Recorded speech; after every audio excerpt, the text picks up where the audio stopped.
Bonjour à tous. Vous écoutez actuellement les prédications de l'Arche de l'Éternel à Anvers, Église de Dieu en Belgique. Nous espérons que cette parole vous bénira. Que Dieu vous bénisse.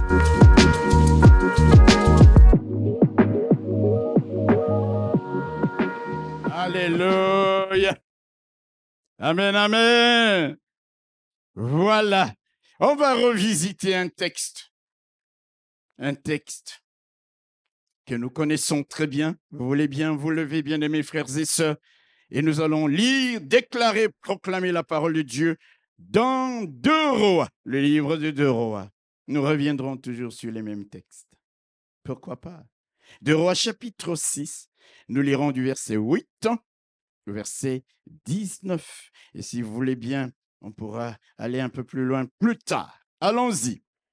Le roi de Syrie était en guerre avec Israël et dans un conseil qu'il tint avec ses serviteurs, il dit : « Mon camp sera dans un tel lieu. » Mais l'homme de Dieu fit dire au roi d'Israël : « Garde-toi de passer dans ces lieux, car les Syriens y descendent. » Et le roi d'Israël envoya des gens pour s'y tenir en observation vers les lieux que lui avait mentionnés et signalés l'homme de Dieu. Cela arriva non pas une fois, ni 2 fois. Le roi des Syries en eut le cœur agité. Il appela ses serviteurs et leur dit : « Ne voulez-vous pas me déclarer lequel de nous est pour le roi d'Israël ? » L'un de ses serviteurs répondit : « Personne, ô roi mon Seigneur. Mais Élisée, le prophète qui est en Israël, rapporte au roi d'Israël les paroles que tu prononces dans ta chambre à coucher. » Et le roi dit : « Allez et voyez où il est, et je le ferai prendre. » On vint lui dire : « Voici, il est à Dothan. » Il y envoya des chevaux, des chars et une forte troupe qui arrivèrent de nuit et qui enveloppèrent la ville. Le serviteur de l'homme de Dieu se leva de bon matin et sortit. Et voici une troupe entourait la ville avec des chevaux et des chars. Et le serviteur dit à l'homme de Dieu : « Ah, mon Seigneur, comment ferons-nous ? » Il répondit : « Ne crains point, car ceux qui sont avec nous sont en plus grand nombre que ceux qui sont avec eux. » Élisée pria et dit : « Éternel, ouvre ses yeux pour qu'il voie. » Et l'Éternel ouvrit les yeux du serviteur qui vit la montagne pleine de chevaux et de chars de feu autour d'Élisée. Les Syriens descendirent vers Élisée. Il adressa alors cette prière à l'Éternel : « Daigne frapper d'aveuglement cette nation. » Et l'Éternel les frappa d'aveuglement selon la parole d'Élisée.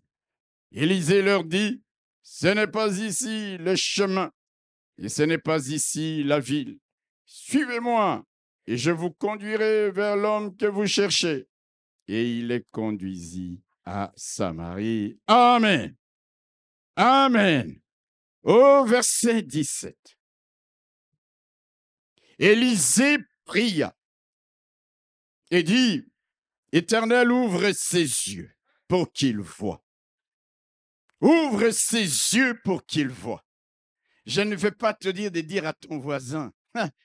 Je voudrais que tu dises : « Seigneur, ouvre mes yeux. » Mes yeux.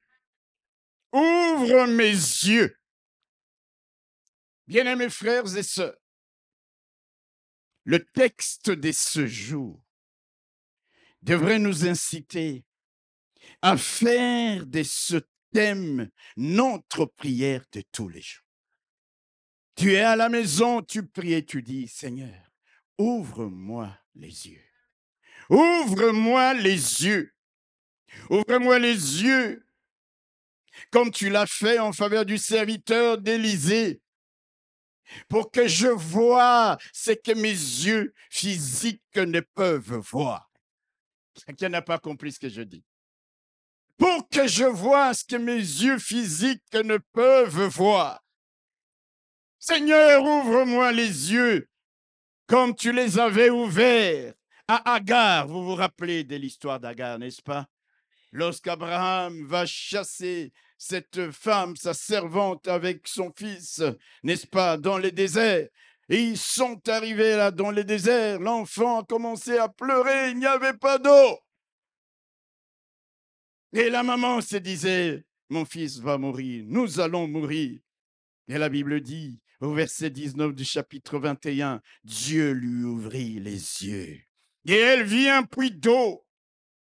Elle alla remplir d'eau l'outre et donna à boire à l'enfant. L'eau était là, mais avec ses yeux physiques, Agar ne pouvait pas voir. Parfois, la solution des dieux n'est pas loin.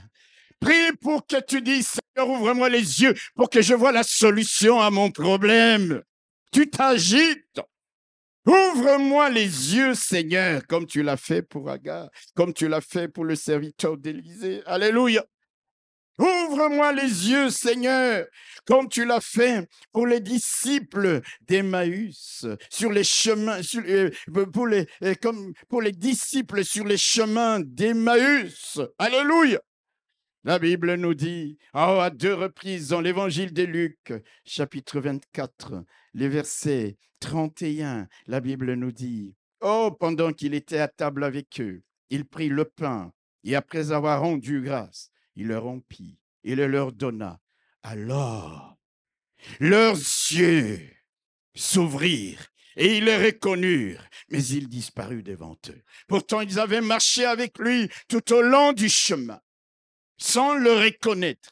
Il y a 2 moments, bien-aimés frères et sœurs, nos yeux physiques ne peuvent pas voir les choses, les réalités spirituelles. Nous avons besoin de dire, Seigneur, ouvre-moi les yeux. Alléluia. Et quand vous lisez ce même évangile de Luc au chapitre 45, là, nous ne sommes plus sur les chemins d'Emmaüs. Le Seigneur est avec ses disciples. Quand vous lisez au verset 45, à partir du verset 43, il en prit, il en mangea, un peu la Sainte Seine, mais maintenant après la résurrection. Puis il leur dit, c'est là ce que je vous disais, lorsque j'étais encore avec vous, qu'il fallait qu'il s'accomplisse tout ce qui est écrit de moi dans la loi de Moïse, dans les prophètes et dans les psaumes. Alors, il leur ouvrit l'esprit afin qu'ils comprissent les Écritures. Ouvre-moi, Seigneur, l'esprit pour que je comprenne la pensée, pour que je comprenne ta parole. Vous savez, il y a énormément de gens qui viennent à l'église, qui lisent parfois la parole de Dieu, mais qui ne comprennent rien. Alléluia. Il lit, mais il ne comprend pas. De temps en temps, va dans un coin et dit, Seigneur, ouvre-moi l'esprit. Parce que les choses de Dieu ne peuvent être comprises qu'avec l'esprit de Dieu. Ouvre-moi l'esprit pour que je comprenne la révélation de ta parole. Ouvre-moi l'esprit pour que je comprenne la pensée qui est cachée derrière ta parole. Ce n'est pas la lettre qui m'intéresse le plus, Seigneur, mais c'est l'esprit, mais c'est ta pensée. Ouvre-moi les yeux, ouvre-moi non seulement les yeux, ouvre-moi non seulement l'esprit, mais aussi l'intelligence pour que je voie briller la splendeur de l'évangile de la gloire de Christ qui est à l'image de Dieu. Vous savez, la Bible nous dit dans 2 Corinthiens, au chapitre 4, le verset 4, qu'il y a 2 moments. L'ennemi de nos âmes, le diable, nous aveugle l'intelligence. Alléluia! Si notre évangile est encore caché, voilé, il est pour ceux qui périssent, pour les incrédules, dans les dieux de ces siècles, à aveugler l'intelligence afin qu'ils ne vissent pas briller la splendeur de l'évangile de la gloire de Christ qui est à l'image de Dieu. Il y a 2 moments, le diable jette un voile devant l'intelligence des gens. Alléluia! Quand il voit l'évangile, Oh, ils prennent cette parole comme quelque chose de banal, comme quelque chose d'ordinaire. Mais cette parole, alléluia, c'est la parole du Seigneur. C'est la parole de Dieu. Pour les incrédules qui périssent, il y a un voile. Ils ne peuvent pas. Et nous disons, Seigneur, l'ennemi travaille pour jeter un voile au devant de mes yeux, pour que je ne puisse pas voir la splendeur de l'évangile de Christ qui est à l'image de la gloire de Dieu. Alors, Seigneur, ouvre-moi l'esprit, ouvre-moi les yeux, ouvre-moi l'esprit, ouvre-moi les yeux. Alléluia!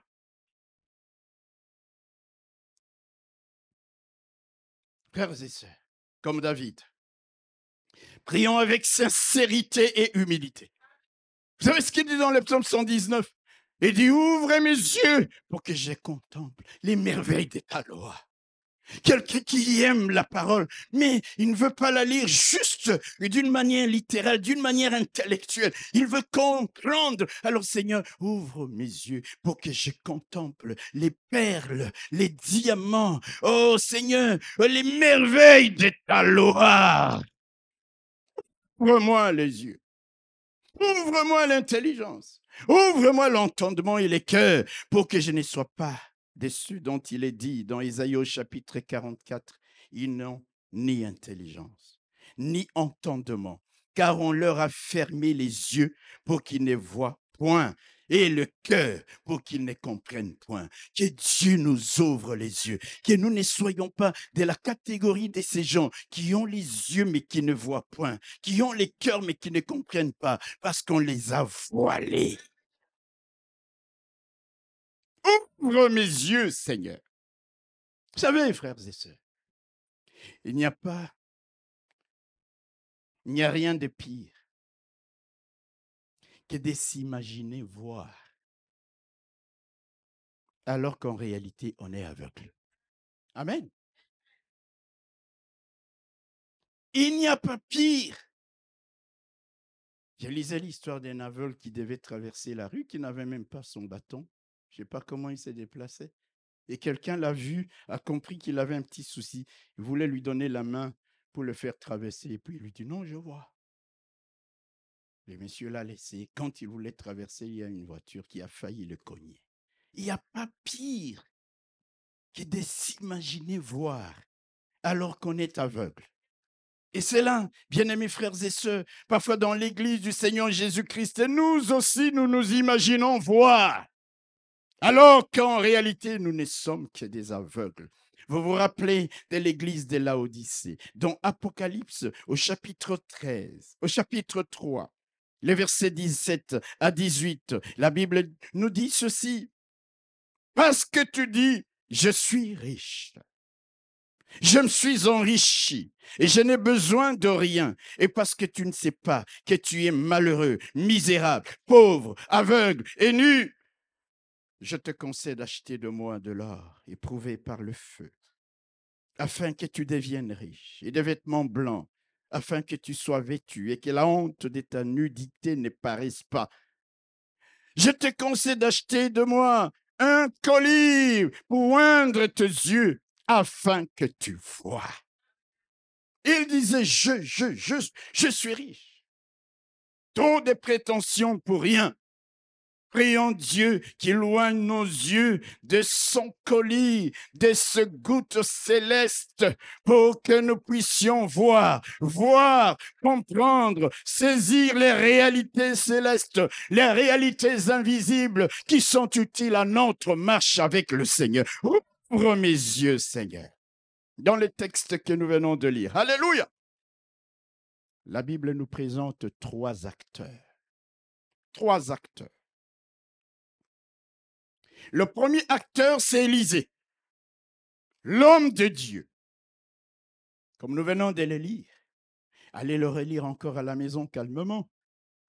C'est l'homme qui voyait non seulement l'armée des Syrie, les chars, les cavaliers des Syrie, mais il voyait aussi l'armée de Dieu. Alléluia. C'est l'homme qui voit les choses visibles, mais qui voit également les choses invisibles à d'autres. C'est l'homme qui voit les réalités physiques, mais aussi les réalités spirituelles. Et en raison de ce que l'on peut qualifier de vision totale des choses, Élisée n'est pas paniqué, Élisée ne tremble pas, Élisée n'est pas effrayé, alors qu'il est complètement encerclé et qu'il sait que toutes ces personnes ne sont venues que pour l'arrêter. Premier acteur, il voit l'armée de Syrie avec les yeux physiques. Alléluia! Mais il voit l'armée céleste des chars de feu. Les chars de Dieu seront toujours des chars de feu, des chars supérieurs aux chars de quelque armée que ce soit. Il est calme. Ça, c'est le premier acteur. Le deuxième acteur que ce texte nous montre, c'est son serviteur, le serviteur d'Élisée.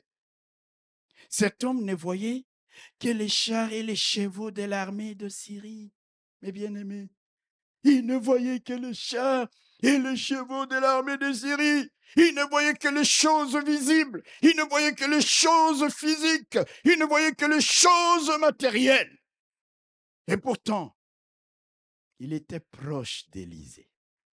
Voyez-vous, frères et sœurs, ce n'est pas le fait d'être proche de votre pasteur.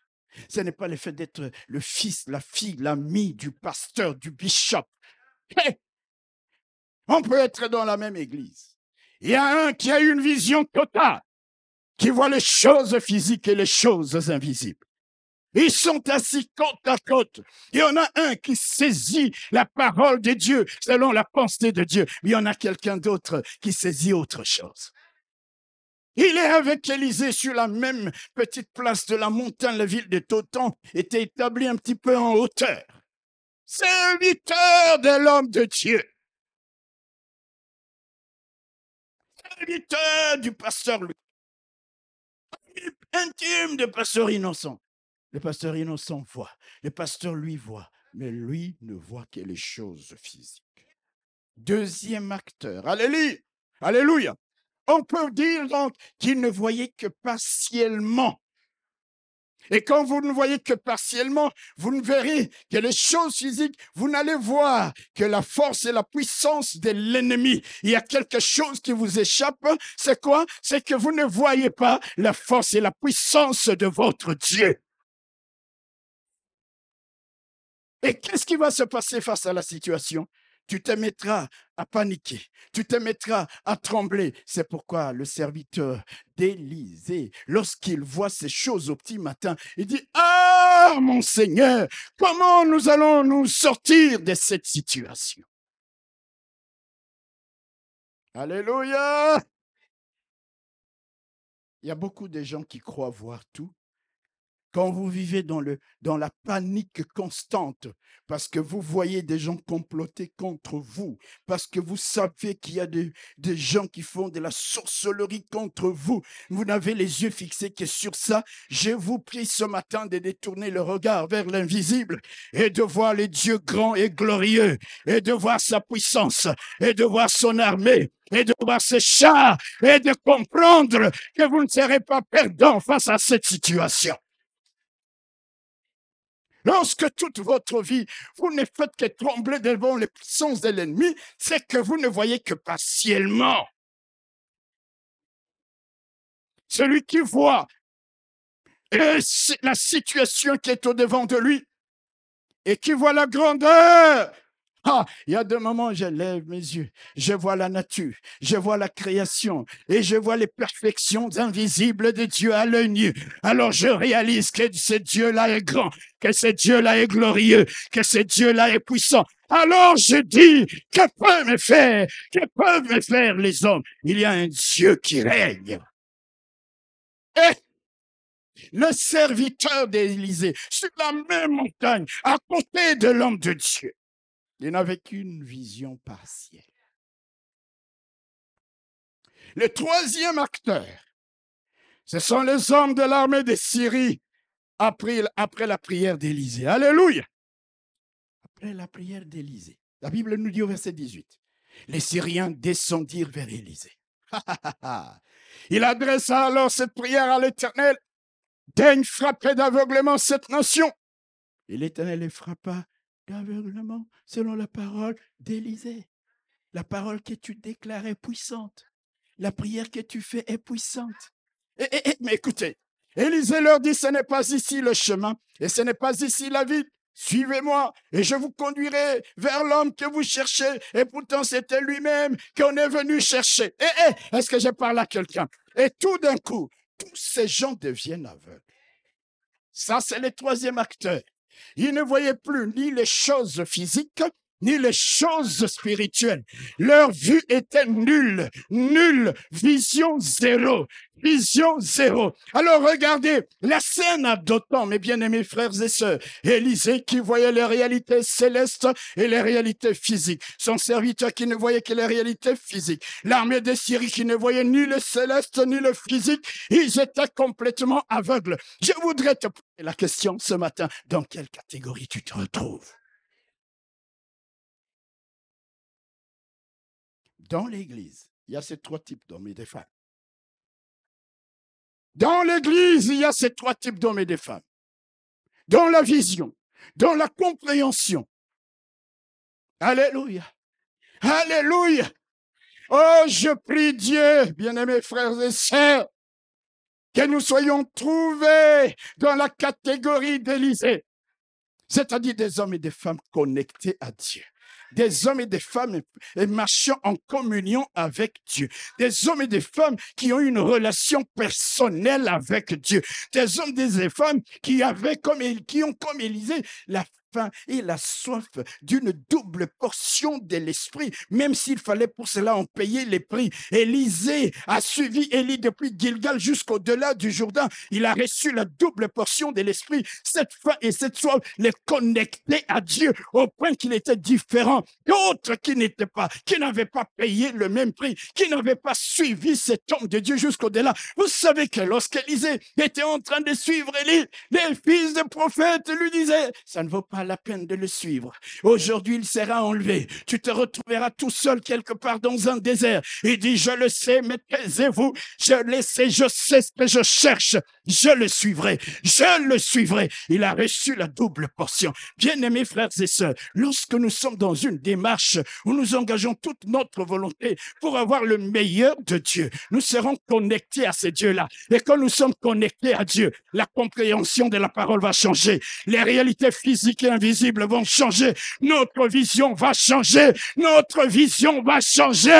serons de ceux qui voient l'ennemi en face et qui restent sereins, et qui restent calmes, et qui ne paniquent pas, et qui ne tremblent pas. On peut dire, mais d'où lui vient cette assurance? Mais cette assurance vient de ce que je vois, ce que tu ne vois pas. Je comprends ce que tu ne comprends pas. Je réalise ce que tu ne réalises pas. Je suis connecté à Dieu.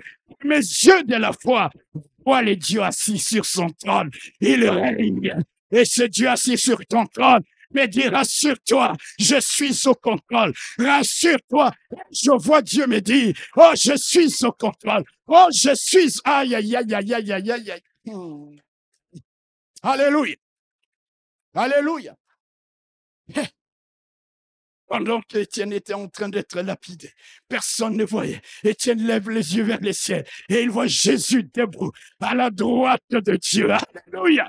Les gens pouvaient regarder et disent, mais comment et pourquoi est-il si calme? Mais il voyait ce que d'autres ne voyaient pas. Jésus, la Bible nous dit qu'il est assis à la droite de Dieu.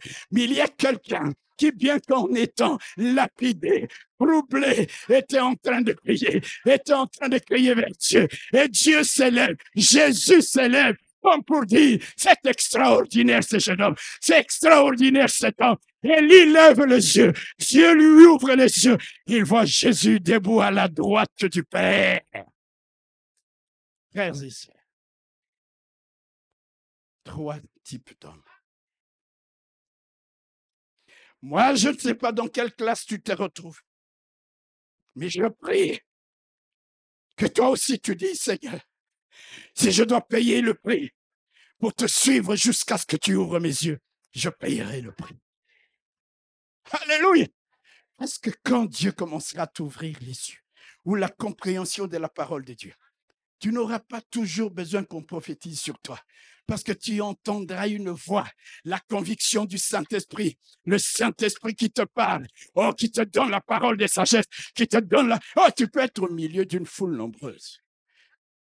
Tous écoutent la musique, mais toi, tu es en train d'entendre autre chose parce que ton esprit est connecté à l'Esprit de Dieu en ce moment. Je vous dis la vérité, frères.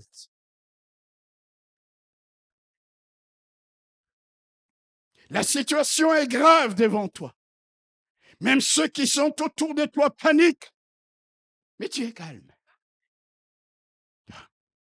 Cet homme est dans les dénis ou quoi? Est-ce qu'il voit ce que nous voyons? Oui, je vois ce que tu vois. J'ai les mêmes yeux que toi, la même vue que toi. Mais toi, tu ne vois que les choses physiques. Toi, tu n'entends que le bruit des... Ah, alléluia! Il y avait un Indien qui est allé un jour aux États-Unis. Alléluia. Du côté de Central Park, un Indien là, vraiment. Il marchait avec un citoyen américain qui l'avait invité. Et il prend une pièce de monnaie. Comment ça tombe sur la chaussée? Alléluia. L'Américain dit, oh, il y a une pièce qui est tombée. Il dit, oui, oui, il l'a ramassée. Ils arrivent dans le parc. Il y avait, vous voyez les fleurs, les plantes et tout ça. L'Indien marchait avec ce type calmement. Et puis, paf, il tape comme ça. Il attrape un crayon. L'Américain lui dit, comment tu savais? Il dit, il y a des choses que toi qui as grandi ici, tu n'entendras que le bruit de monnaie. Tu n'entendras que le bruit de l'argent. Moi, j'ai grandi dans un lieu où même le sifflement d'un grillon caché derrière la plante, derrière la fleur, je perçois ces sifflements dans mes oreilles. Frères et sœurs, vous voyez, ils étaient sur le même lieu, mais l'un qui ne sont habitués à entendre que la louange de Michael Jackson. Alors là, il danse. Il n'y a pas là quelqu'un. Là, il est ému, il est touché. Mais il y a d'autres, ça ne lui dit rien. Il entend, mais il entend une autre musique. Il entend une autre musique qui lui dit, mon fils, élève la voix. Mon fils, ouvre ta bouche pour que je la remplisse des sujets de rire, des sujets de joie. Et il est en train de chanter, il est en train de danser parce qu'il a une oreille exercée, il a une oreille sensible à la voix de l'Esprit de Dieu. Et par là, quelqu'un? Oh! Il faut que j'avance. Revenons à notre texte. Pour parler du quatrième acteur. Le quatrième acteur que l'on nous montre dans ce passage, c'est le roi de Syrie, l'ennemi du peuple de Dieu, l'ennemi des serviteurs de Dieu. Quatrième acteur. La Bible nous dit au verset 8, le roi de Syrie était en guerre avec Israël. Et il tint un conseil de guerre avec ses généraux pour établir les plans d'attaque. Alléluia. Il complotait pour envahir le pays, le peuple de Dieu. Frères et sœurs, voilà une réalité qui est aussi la nôtre. Nous sommes en guerre. Quelqu'un ne l'a pas bien saisi. Nous sommes d'une manière constante en guerre. L'ennemi a une activité très fébrile. Il rôde autour de nous cherchant il va détruire, pour qu'il va cribler comme du froment. Satan a dit, je viens de parcourir la terre et de m'y promener. Ce n'était pas une promenade touristique. C'était pour chercher de proies à détruire. Nous sommes en guerre. Des complots sont ourdis, sont fomentés contre nous par Satan. Des complots sont fomentés contre nous par le diable et il envoie son armée constituée de qui? Constituée de quoi? Des dominations, des autorités, des princes du monde, des ténèbres, dans les esprits méchants. Il est large vers nous. Nous sommes en guerre. Alors s'il te plaît, ne vis pas ta vie comme si cette réalité de la guerre spirituelle ne te concerne pas.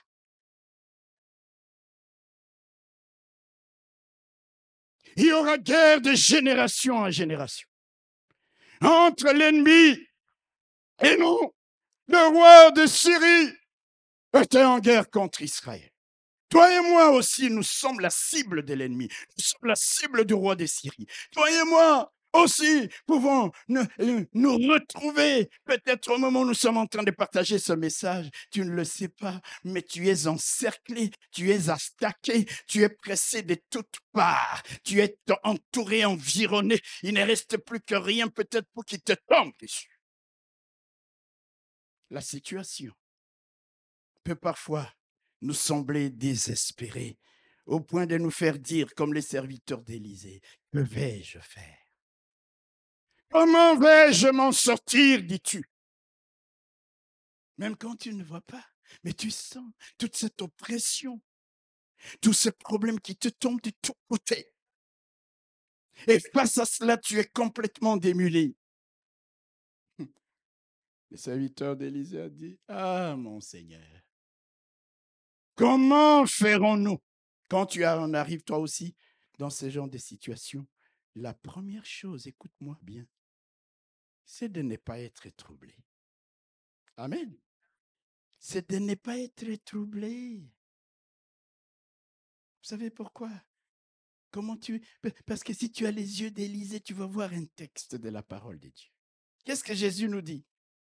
Dans l'évangile de Jean, il a dit que votre cœur... Est-ce que tu mets cette parole en pratique? Alléluia! Évangile de Jean, chapitre 14, le verset 1er et le verset 27.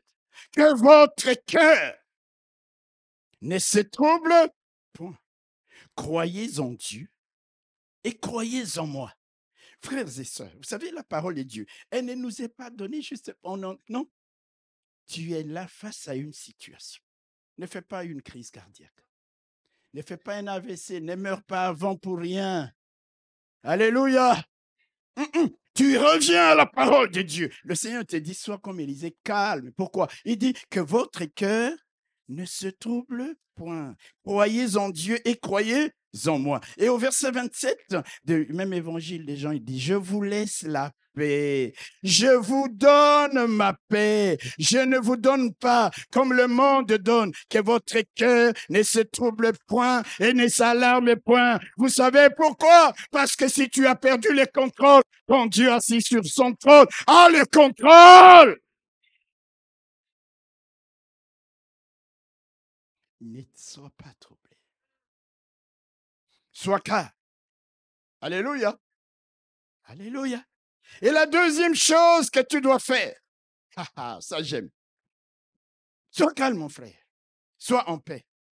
La chose, non, ce qui nous différencie fondamentalement de l'homme qui ne voit pas les réalités spirituelles, qui ne croit pas en Dieu, c'est la paix. Dans la situation, lui, il est troublé, il est paniqué, il est angoissé. Toi, tu as la paix. Je me couche, je m'endors, car il y a quelqu'un qui veille sur moi. On met même mon foufou et j'ai l'appétit pour le manger. C'est pas comme quelqu'un qui voit le foufou le regarde et commence à discuter avec le foufou. Le foufou lui dit, mange-moi. Il dit, je ne peux pas te manger. Le foufou lui dit, mais pourquoi? Il dit, j'ai des soucis. Est-ce que tu veux que le foufou te prêche? Non! Je te prêche la parole du Seigneur. On met ce repas devant toi. Le corps dit, non, j'ai pas d'appétit. Tu lui dis, tu as l'appétit et tu vas manger. Alléluia. Parce que mon Dieu me dit que votre cœur ne se trouble point et ne s'alarme point. J'ai confiance en ce Dieu-là, car il peut tracer un chemin, même là où il n'y en a pas. Il a déjà préparé pour moi les moyens de m'en sortir. Alors, mon âme, pourquoi tu dois te désespérer? Pourquoi tu dois te laisser abattre? Espère en l'Éternel, relève-toi, mange, bois, danse, habille-toi comme pour venir, pour aller à la fête. Tu vas dans la maison de l'Éternel, quelqu'un te regarde et te dit, il est tellement bien habillé qu'on a l'impression qu'il n'a pas de problème. Il ne sait pas que tu es as une autre histoire avec Dieu. Avec Dieu. Tu es là, tu danses. Tu es là, tu chantes. Tu es là, tu sers le Seigneur. Et pourtant, il y a quelque chose derrière toi qui est un gros problème. Il y a un enfant qui est peut-être malade, mais tu es dans la joie parce que le temps de Dieu, c'est le temps de Dieu. Et tu es dans la maison de Dieu parce que tu sais que ton Dieu tracera un chemin.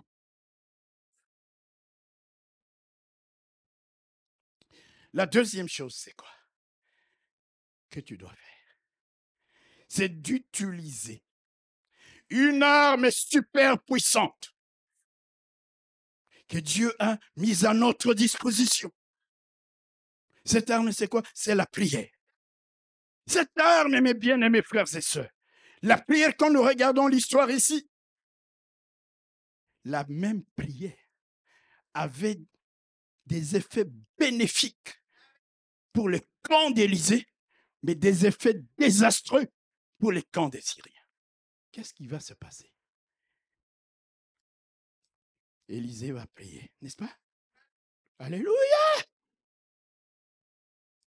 Il prie en disant, Seigneur, ça c'est dans son camp, ouvre à mon serviteur les yeux pour qu'il voie. Boum! Les yeux de l'homme, du serviteur de l'homme de Dieu, waouh, s'ouvrent aux réalités spirituelles. Et puis, Élisée se tourne avec la même arme de destruction massive. Oh, il dit, Seigneur, daigne frapper d'aveuglement cette nation. La prière, la même arme.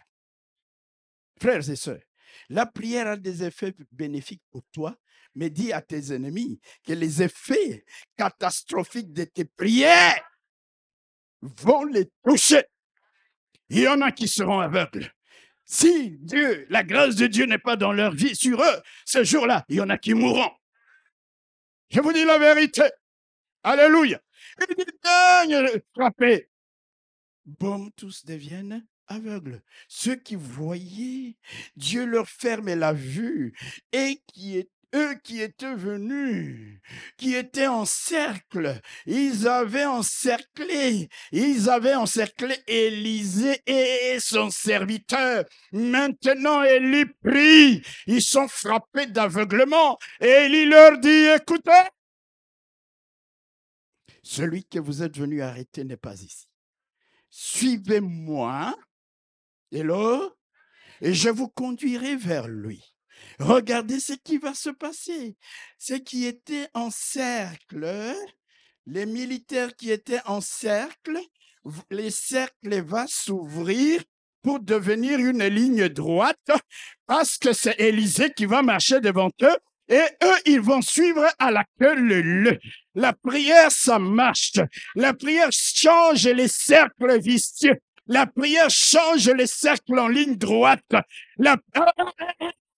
Ceux qui sont venus voyants deviennent aveugles. Et regardez, mes bien-aimés frères et sœurs, ils étaient venus sur des chars, ils étaient venus sur des chevaux, mais maintenant ils vont marcher à pied. Et pour suivre Élisée qui était à pied, ils devaient eux aussi marcher à pied. Ils avaient abandonné tout leur équipement militaire. Est-ce que nous prions? Est-ce que je parle à quelqu'un? Dieu peut prendre les richesses des Syriens et les transférer à nous, les richesses des nations, les chars, avec cette armée qui est venue pour attaquer Élisée.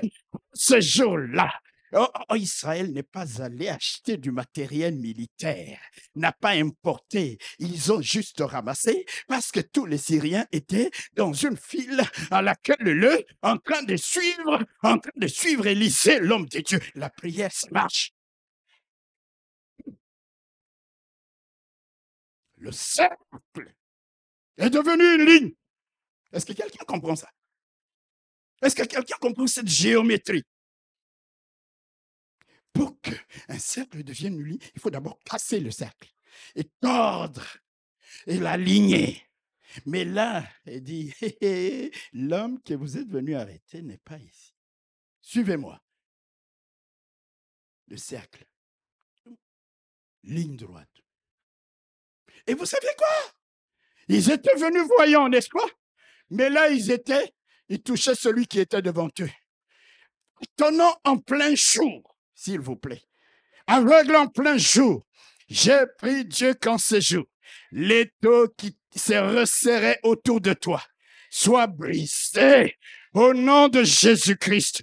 L'encerclement de tes ennemis soit cassé au nom de Jésus-Christ.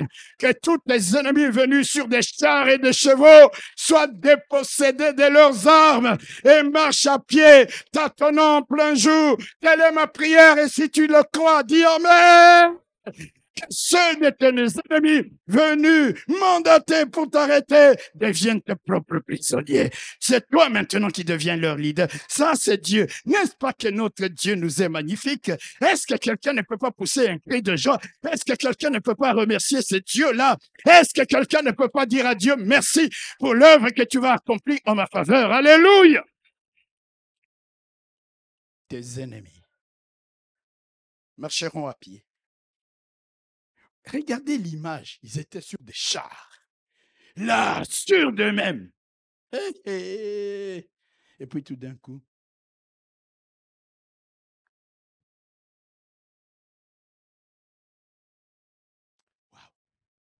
waouh, waouh, la prison qui enfermait Élisée s'est ouverte. Est-ce que quelqu'un comprend ça? Le fait d'être encerclé constituait pour Élisée, son serviteur, une forme de prison. Où est-ce qu'il pouvait s'échapper? Il fallait d'abord que le cercle se casse. Alléluia. Et la prison s'est ouverte. Vous comprendrez pourquoi. Lorsque David écrit dans le psaume 20, oh mon frère, ces gens qui sont venus, sûrs de leurs chars, sûrs de leurs chevaux, je parle à quelqu'un. Dans le psaume 20, mes bien-aimés frères et sœurs, David écrira plus tard ceci. Oh, au chapitre 8 et au verset 8 et 9, chapitre 20, ceux-ci s'appuient sur leurs chars. Ceux-là s'appuient sur leurs chevaux. Nous invoquons le nom de l'Éternel, notre Dieu. Et ils plient, et ils tombent, et ils deviennent aveugles, et ils tremblent, et ils sont dans la fila. Alléluia. Mais nous tenons ferme. Mais nous restons debout. Mais nous marchons devant eux parce que le rapport de force a été inversé.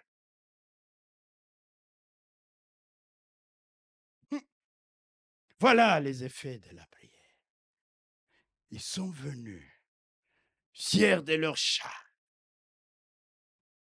Je crois que le général qui commandait cette division, il dit, je vais rentrer faire le rapport à mon chef, car on va les capturer. Il est devenu fier. Et puis tout d'un coup, et il devient aveugle. En un instant, frères et sœurs, je vais vous dire une chose. Ne vous attaquez pas aux serviteurs de Dieu. Ne vous attaquez pas aux enfants de Dieu. Vous savez, c'était la même chose. Quand Paul allait à Damas, c'était pour aller, il avait les lettres des créances pour aller arrêter les chrétiens de Damas. N'est-ce pas? Cet assassin de Paul est sur le chemin de Damas. Il tombe, n'est-ce pas? Et il devient comment? Aveugle. Pourquoi? Parce qu'il voulait s'attaquer aux enfants de Dieu, à l'église du Seigneur. Mon frère, ma soeur, ne t'attire pas la malédiction dans la vie en voulant t'attaquer à l'œuvre de Dieu, aux serviteurs de Dieu. Alléluia. Élisée prie. Les yeux de son serviteur s'ouvrent. Mais c'est comme... Aïe, aïe, aïe, aïe, aïe. Et puis maintenant, c'est comme si l'aveuglement spirituel du serviteur d'Élisée se transforme en aveuglement physique de l'armée des Syriens. Il ne voit plus. La prière change le cours des événements. La prière change le rapport de force. Ces gens qui sont devenus forts, qui venaient forts, sont devenus faibles. Et les deux petits messieurs Élisée, son serviteur, qui étaient là, faibles, sont devenus forts. La prière fait intervenir l'armée céleste. La prière fait agir Dieu en notre faveur. C'est pour cette raison, mon frère, ma soeur, si tu comprends ces choses, comment peux-tu négliger la prière? La prière, ça marche. Le cercle est devenu une ligne. Je prie Dieu qu'en ces jours, cet étau, hey, alléluia, cet étau soit brisé. Soit brisé. Revenons à notre texte, au verset 14. Oh, j'ai tellement envie de parler. La Bible dit au verset 14, il envoya des chevaux, des chars et une forte troupe qui arrivèrent de nuit et qui enveloppèrent, encerclèrent la ville. Amen. Alléluia.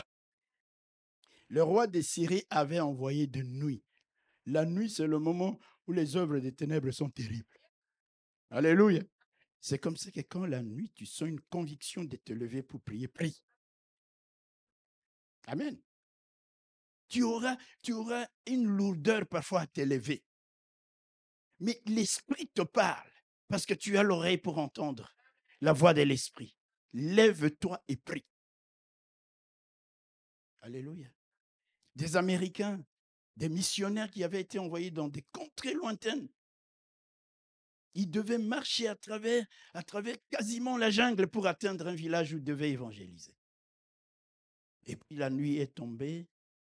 Ils ne pouvaient plus avancer tellement il faisait nuit noire. Ils ont fait leur campement. Mais ils ne savaient pas que les gens de ce village avaient repéré leur mouvement depuis longtemps. Ils attendaient la tombée de la nuit.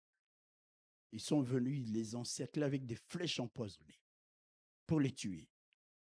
Et la mission, l'église qui avait envoyé ces missionnaires, priait pour ces gens-là. Et cette nuit-là, il y en a un qui sursaute parce qu'on lui dit « Prie pour les missionnaires ». Il prend le téléphone, il appelle un autre, il appelle.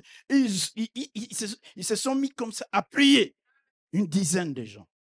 Alléluia. Alléluia.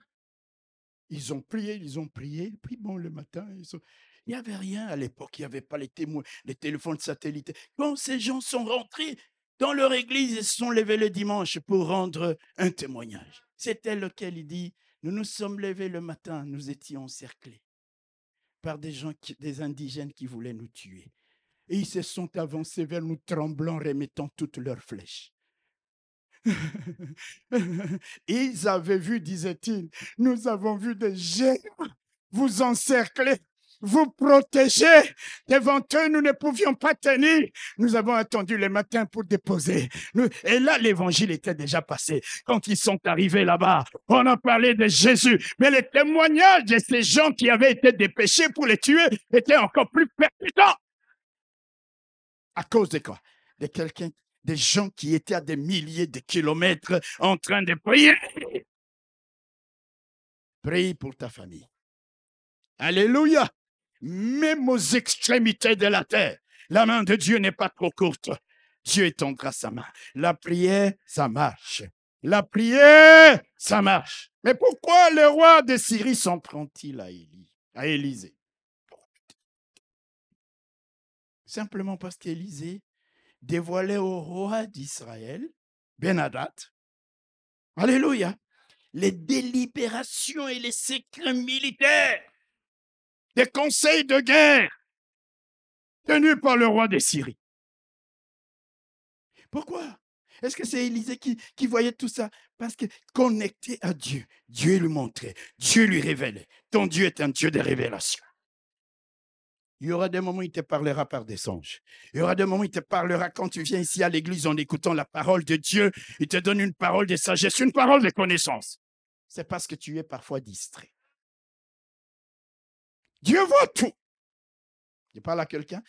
Et là, le roi de Syrie se dit, c'est Élisée est une menace, un gêneur, un danger.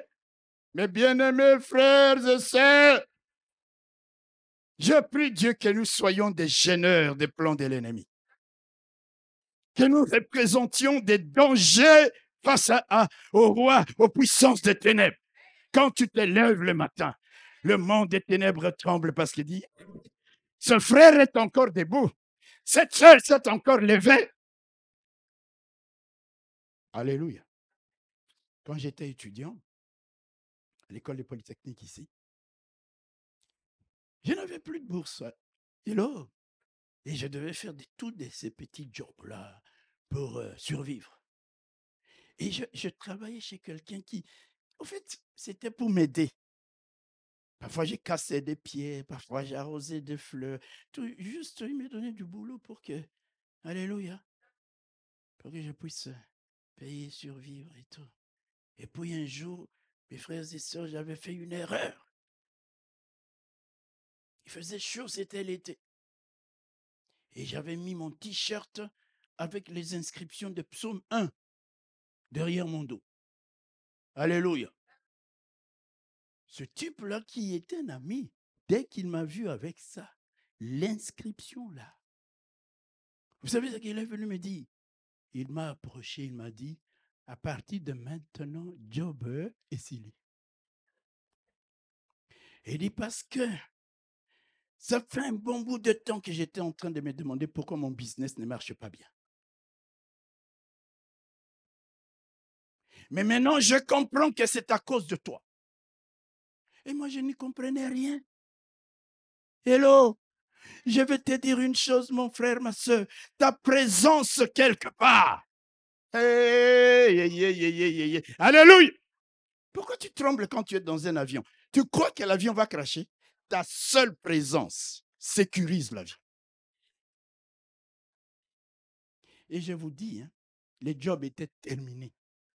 Le problème, enfin pas le problème, la réalité, c'est que lorsque tu fermes une porte, Dieu m'en ouvrira une autre. Ah là là là là. Frère, j'ai une histoire avec Dieu. Et je suis certain que toi aussi, tu en as une. Alors, sois renforcé dans la foi. Alléluia. Sois encouragé. Élisée était un gêneur, un danger pour l'ennemi qu'il fallait éliminer. Est-ce que toi, vraiment, frère? Le problème, c'est de ne pas, le problème, ce n'est pas d'avoir Jésus dans la bouche, mais d'avoir une relation personnelle. Vous connaissez les 7 fils de Séva? Ah, ils se sont dit, oh là là là là là là là. Nous aussi, on peut chasser les démons. Attention. Ah, ils voient un possédé démoniaque. Monsieur, les démons, au nom de Jésus, que Paul prie, sortez de cet homme. Les démons le regardent et parlent au travers du possédé. Jésus, nous connaissons. Paul, nous le connaissons. Mais toi, on ne te connaît pas. Alléluia. Les démons se ruent sur eux. 7. Ils étaient pourtant les fils d'un pasteur. Est-ce que je parle à quelqu'un? Enfant de pasteur, ne blaguez pas parce que votre papa a l'onction. Il faut que vous ayez vous-même aussi une relation personnelle avec ce Jésus-là. Il y a beaucoup de gens qui comptent sur l'onction des autres.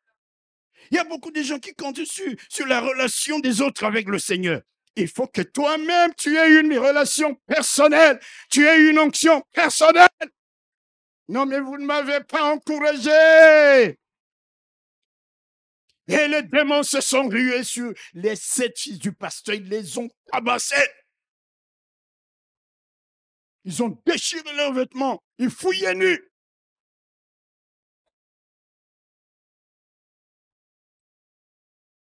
Élisée était un gêneur. Je vais vous dire, frères et sœurs,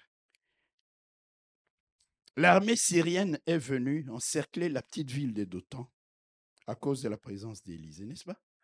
Certaines attaques que tu connais, hello, sont liées au fait que tu représentes une menace aux yeux de l'ennemi. Tu es une menace pour ses intérêts. Tu es une menace pour son royaume. Et laisse-moi te dire, que si tu es une menace pour les intérêts du diable, c'est que tu as la faveur de l'Éternel, ton Dieu. Et parce que tu as la faveur de l'Éternel, ton Dieu, il ne te lâchera pas en proie, en pâture, aux puissances des ténèbres qui viennent t'attaquer. Jamais. Dieu sait protéger les siens et rendre inopérants les projets des ennemis du peuple de Dieu. La Bible dit dans les livres de Job que notre Dieu anéantit les projets des hommes rusés et leurs mains ne peuvent les accomplir. Toute arme forgée contre toi sera sans effet. Alléluia. Oh, si tu es enfant de Dieu, je vais te dire, Dieu anéantira les projets de tes ennemis. Dieu les rendra inopérants. Inopérants. Alléluia. Comment expliquer, bien-aimés frères et sœurs, qu'on dise au roi de Syrie, c'est Élisée. Une personne, vous envoyez une armée secrète, les services de renseignement, ils capturent la personne en silence. Terminé. Mais Dieu est bon. Dieu inspire dans les cœurs des Ben-Hadad d'envoyer toute une division parce que tous ces chars vont rester. Les plans de Dieu sont terribles. Hein? Alléluia. Et comme je vous disais, est-ce qu'Israël est allé acheter des chars et des chevaux? Non, on est venu les livrer. En cadeau. Il y a des moments où Dieu transférera les richesses des nations vers toi. Et pourtant, au début, tu vas dire non, c'est ma mort aujourd'hui, c'est terminé. Non, non, non, non. Dieu a un autre plan, plus sage que le plan de l'ennemi, plus fou, permettez-moi l'expression, que la sagesse de l'ennemi. Un individu. Parce que pour les rois de Syrie, ça devait être un type puissant. Comment peut-il connaître? Pas une fois, pas deux fois, mais plusieurs fois, chaque fois que nous avons arrêté lors d'un conseil militaire secret. Il doit être quelqu'un de très puissant, de très fort. Alléluia. Il faut envoyer toute une division blindée, frères et sœurs. Quand tu es connecté à Dieu, tu vis dans la faim, la soif de l'onction. Alléluia. Apprends à prendre conscience de qui tu es en Christ, de celui qui est pour nous, de celui qui est avec nous, de celui qui vit en nous, de l'esprit qui agit en nous, infiniment au-delà de tout ce que l'on peut imaginer. Alléluia! En raison de l'esprit de Dieu qui agit en nous, la Bible dit que les faibles disent « je suis fort ». Que les pauvres disent « je suis riche », que les petits disent « je suis grand ». Est-ce que tu ne peux pas te lever ce matin et dire « je suis venu tremblant, je suis venu m'imaginant être petit, je suis venu m'imaginant être pauvre ». Mais je me lève ce matin parce que je réalise que le Dieu grand est pour moi. Il est avec moi. Il vit en moi. L'Esprit de Dieu vit en moi. Je suis le temple du Saint-Esprit. Quand je dis, je suis peut-être faible, mais je suis fort. Je suis peut-être petit, mais je suis grand. Je suis peut-être pauvre aux yeux des hommes, mais je suis riche. Que les faibles disent, je suis fort. Que les faibles disent, je suis fort. Que les faibles disent, je suis fort. Que les pauvres disent, je suis riche. Et tu confesses, et tu déclares, et tu proclames la parole du Seigneur. Alléluia! Ne quitte pas ces lieux. Ne quitte pas ces lieux avec une confession négative du genre « je ne suis pas capable de faire ceci ou cela ». Déclare plutôt « je prie tout par celui qui me fortifie ». Déclare avec moi « avec Dieu, je ferai des exploits. Avec Dieu, je détruirai des forteresses. Avec Dieu, je déplacerai des montagnes. Avec Dieu, l'impossible deviendra possible. Avec Dieu, je renverserai les murailles. Avec Dieu, je relèverai les défis que me lance l'ennemi, afin que le nom de l'Éternel, mon Dieu, soit glorifié. Alléluia! Il faut que je termine. Il faut que je termine ce message. Ce matin, je dis à quelqu'un, regardez bien l'image. La Bible nous dit que Jésus-Christ a dépouillé, n'est-ce pas? les dominations et les autorités et les a livrées publiquement en spectacle, en triomphant d'elle par la croix. Je vais vous montrer ça. Cette histoire que nous venons de lire était une préfiguration. Regardez ce qui s'est passé. Élisée a fait quoi? Il a dépouillé l'armée de Syrie, les généraux, les caporaux, les soldats, de leurs chevaux, de leurs blindés, de tout ce qu'ils avaient, les âmes dans lesquelles ils se confiaient. Mais vous savez comment maintenant Élisée va les exhiber en spectacle. Il dit, la personne que vous êtes venu chercher n'est pas ici. Vous savez, livrer quelqu'un en spectacle, c'est-à-dire l'exposer devant des milliers de gens. Il dit, suivez-moi. Je vais vous conduire vers cet homme que vous recherchez. Et puis il les suit, il les emmène. Ils arrivent où? À Samarie. Ces gens se disent, on va maintenant nous conduire. On nous a conduits. On va voir l'homme que nous sommes venus arrêter. Et quand ils arrivent à Samarie, Élisée, il dit, Seigneur, troisième prière. J'aime le Seigneur. Il appelle les ténèbres, il appelle la lumière. Il ferme et il ouvre. C'est pourquoi il a dit, je vous ai donné les clés du royaume. Il est le seul qui ouvre et qui ferme. Parce que quand il ouvre, personne ne peut fermer. Alléluia. Il crée l'adversité, il crée la joie. Et là, en plein Samarie, il dit maintenant, Seigneur, ouvre les yeux à ces gens. La Bible nous dit, lorsqu'il fut rentré dans Samarie, Élisée dit, au verset 20, ouvre les yeux de ces gens pour qu'ils voient. Et l'Éternel ouvrit leurs yeux et ils virent qu'ils étaient où? Au milieu de Samarie. Ça, c'est ce qu'on... Et puis là, maintenant, ils voient. Ils sont dépouillés déjà. Quelqu'un m'entend? Imaginez. Je ne sais pas si parfois vous regardez les films militaires, hein, quand vous avez arrêté des prisonniers. Hein. Vous savez, quand vous mettez les mains en l'air à un moment donné, hein, ça c'est fatigue. Mais quand vous êtes fait prisonnier, maman, papa, tu ne te fatigues pas, tu ne vas pas baisser les bras. Tu ne peux même pas, parce que tu te dis, j'ai fait le moindre geste et on va me tirer dessus. Les bras sont comme ça. Il y en a, tu vois, les yeux qui sortent de leurs orbites. Il y en a que tu vois, ils sont en train de paniquer, de trembler. Là, Dieu est en train de les exhiber en spectacle après les avoir dépouillés. Après les avoir dépouillés, c'est ce que fera Jésus à la croix. Il a dépouillé les dominations et les autorités. Il les a livrés en spectacle, en triomphant d'elle par la croix. Élisée a triomphé d'eux par la prière. Il les a livrés en spectacle. Est-ce que je parle à quelqu'un?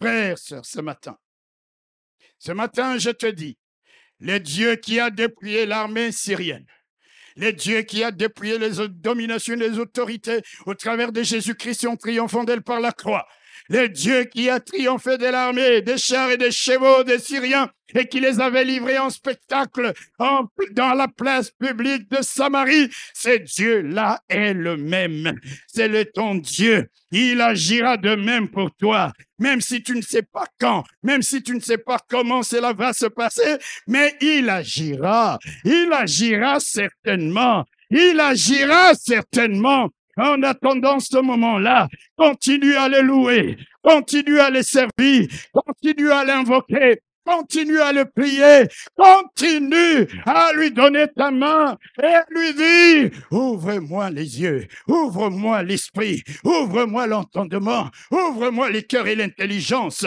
pour que je contemple, pour que je comprenne, pour que je réalise l'infinie grandeur de ta force, l'infinie grandeur de ta puissance, se manifestant avec efficacité par la vertu de ta force. Seigneur, ce matin encore, ouvre-moi et donne-moi des sept paix pour que je ne tremble pas, parce que je sais que tu es là, assis sur ton trône. Même au temps du déluge, il y avait la panique partout, mais Dieu était tranquillement assis sur ton trône, contrôlant les situations. Il ne te lâchera pas, il ne t'abandonnera pas. Dieu là, qui a dépouillé, il dépouillera tes ennemis, il les dépouillera, il les dépossédera, il les frappera d'aveuglement, il les affaiblira, et toi tu triompheras, et toi tu chanteras des chants nouveaux, et tu célébreras le nom de l'Éternel ton Dieu. Si quelqu'un le croit, élève ta voix, commence à louer, commence à bénir, commence à célébrer, pour des cris de joie. Ton Dieu te donnera la victoire. Ton Dieu t'arrachera. Ton Dieu tracera un chemin. Ton Dieu déploiera ton armée céleste pour te donner la victoire. Pour te donner la victoire. Je parle à quelqu'un qui dit, je ne vois pas comment les choses vont se passer. Mais Dieu a déjà un plan. Dieu a déjà un plan. Il a déjà préparé pour toi les moyens de te sortir de cette situation. Que ton cœur ne se trouble point. Que ton cœur ne s'alarme point. Que ton cœur ne soit point paniqué. L'Éternel, ton Dieu, est au contrôle. Que Dieu te bénisse. Que Dieu te bénisse. Que Dieu te bénisse.